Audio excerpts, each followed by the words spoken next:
Assalamualaikum warahmatullahi wabarakatuh. Filternya bagus. Kami dari kelompok 3 akan mempresentasikan hasil kerja kami.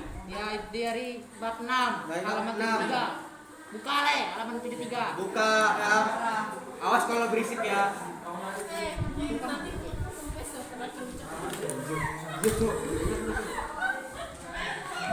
Aduh hilang.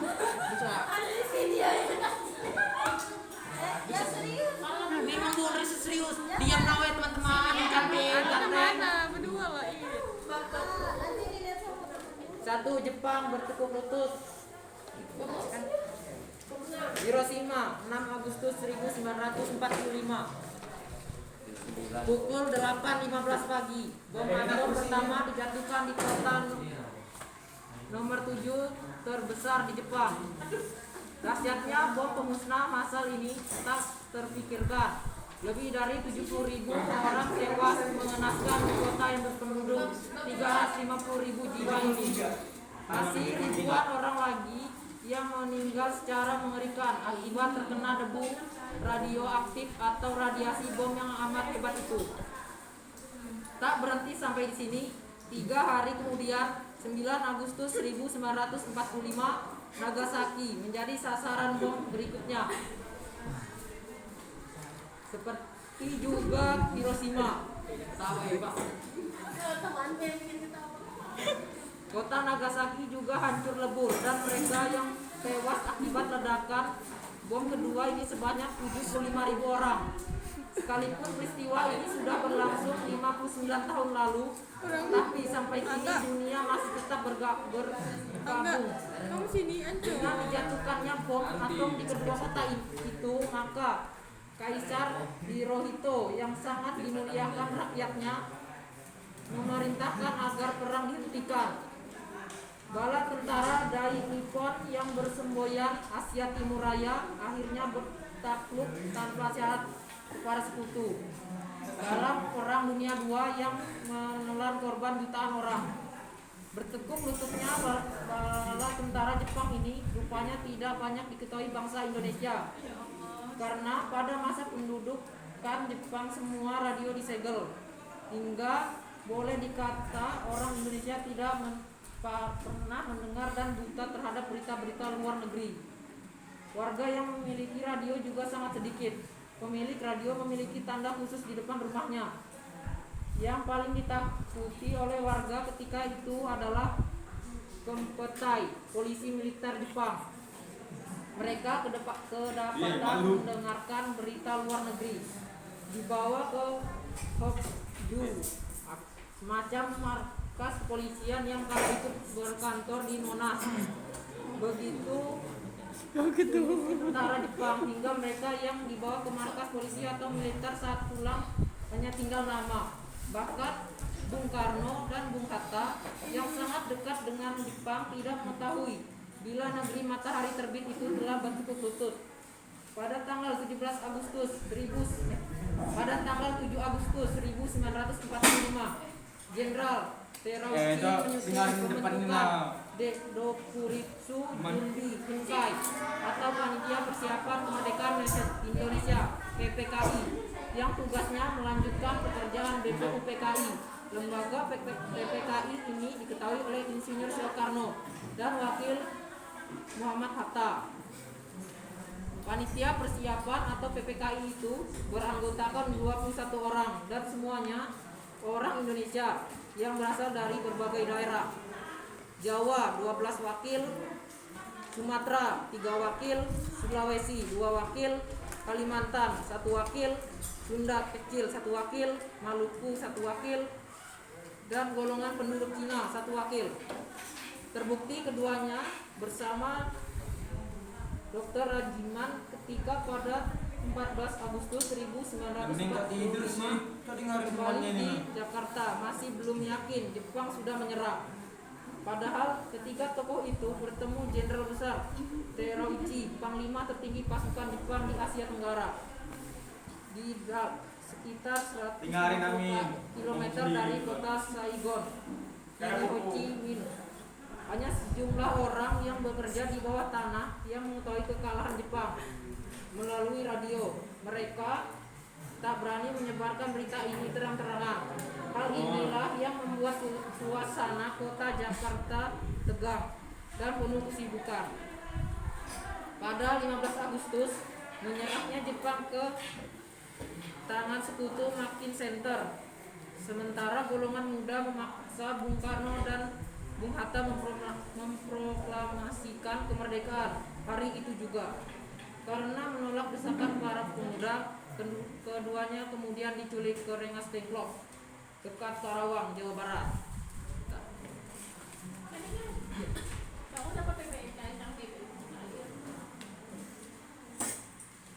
Dua bet.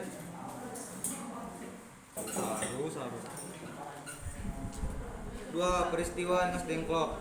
Hari-hari menjelang tanggal 15 Agustus 1945 merupakan hari yang menegangkan bagi bangsa Jepang dan bangsa Indonesia.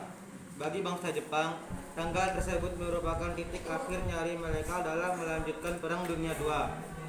Menyerah kepada sekutu adalah pilihan yang sangat pahit, tapi harus dilakukan. Bagi bangsa Indonesia, tanggal tersebut justru menjadi kesempatan baik untuk mempercepat proklamasi kemerdekaan indah yang menjadi pemikiran utama para pemuda atau sering disebut golongan muda kaum pergerakan Indonesia. Para pemuda berpikir bahwa menyerahnya Jepang kepada sekutu berarti Indonesia sedang kosong. Kekuasaan proklamasi dipercepat adalah pilihan yang tepat sekaligus dalam campur tangan Jepang. Para pejuang terutama kaum muda yang melancarkan gerakan bahwa tanah segera mengetahui berita penyerahan Jepang itu. Para pemuda mendesak para tokoh senior untuk segera memproklamasikan kemerdekaan Indonesia. Sultan Syahrir yang merupakan tokoh pemuda yang aktif dalam gerakan bawah tanah telah mengetahui berita penyerahan Jepang kepada sekutu dan siaran radio. Oleh karena itu, ia segera menemui Moh-Hatta di kediamannya.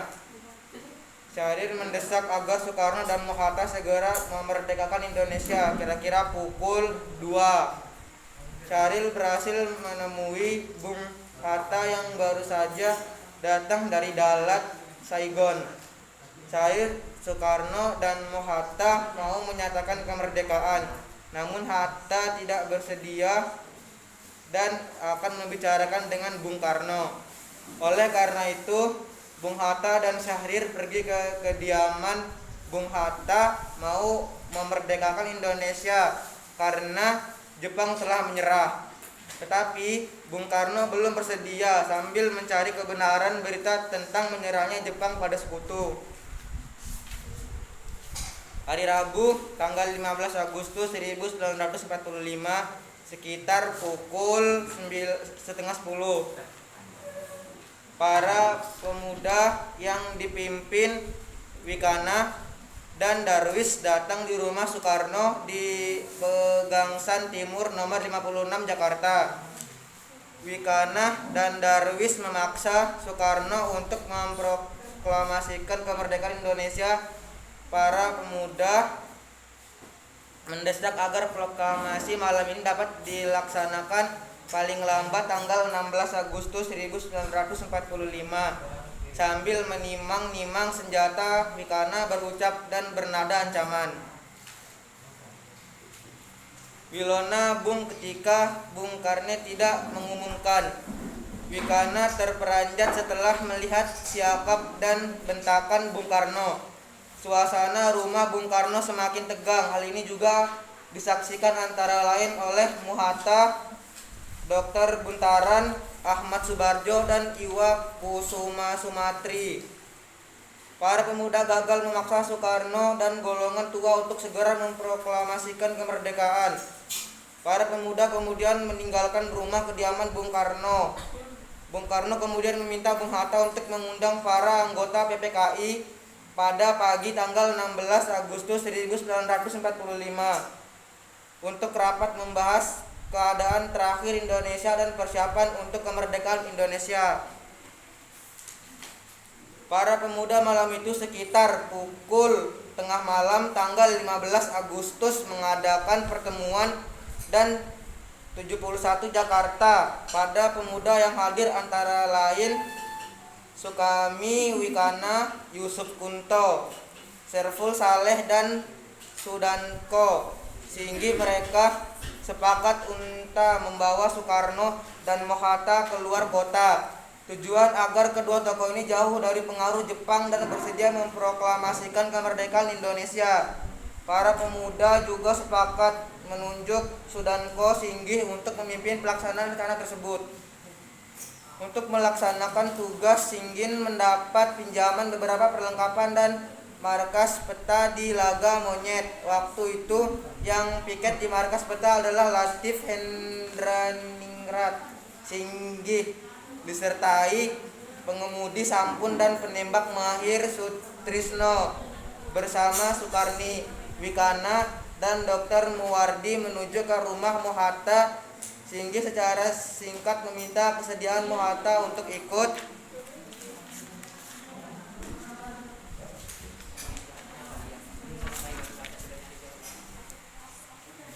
keluar kota. Mohatta menuruti kehendak para pemuda itu. Rombongan kemudian menuju ke rumah Soekarno.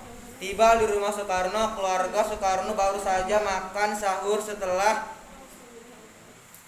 permisi, Singgih masuk rumah dan meminta agar Soekarno ikut pergi keluar kota. Saat itu juga Soekarno setuju, asal Fatmawati Guntur waktu itu berusia sekitar 8 bulan dan Mohatta ikut serta.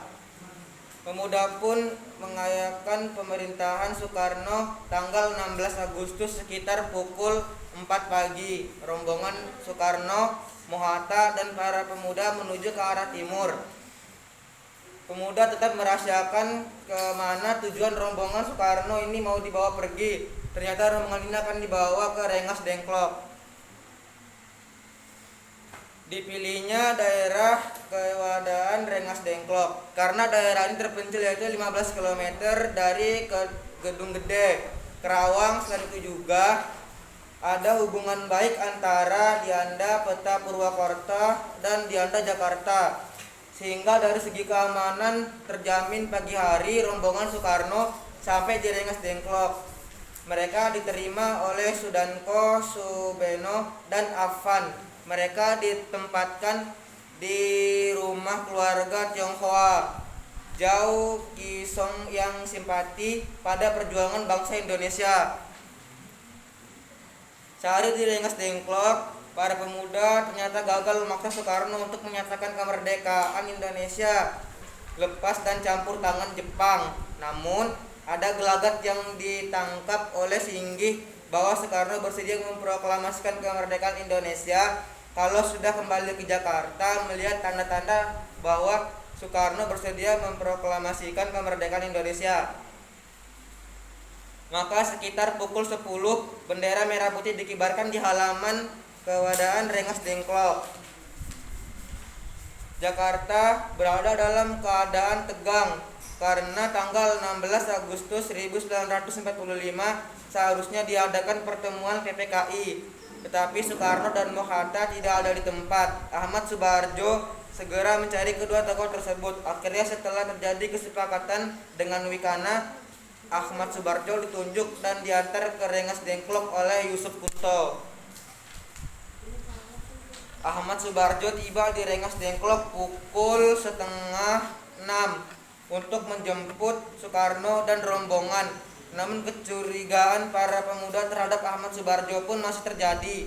Apakah kalau Soekarno dan Hatta kembali ke Jakarta, proklamasi kemerdekaan akan bisa terlaksana? Terjadilah dialog antara Subeno selaku komandan peta Rengas Dengklok dengan Ahmad Subarjo. Dengan jaminan itu, maka Sodanko Subeno mewakili para pemuda mengizinkan Subarjo untuk bertemu dan membawa pulang bersama Insinyur Soekarno dan Mohatta. Rombongan kembali ke Jakarta. Petang itu juga Soekarno dan rombongan kembali ke Jakarta. Dengan demikian berakhirlah peristiwa Rengas Dengklok.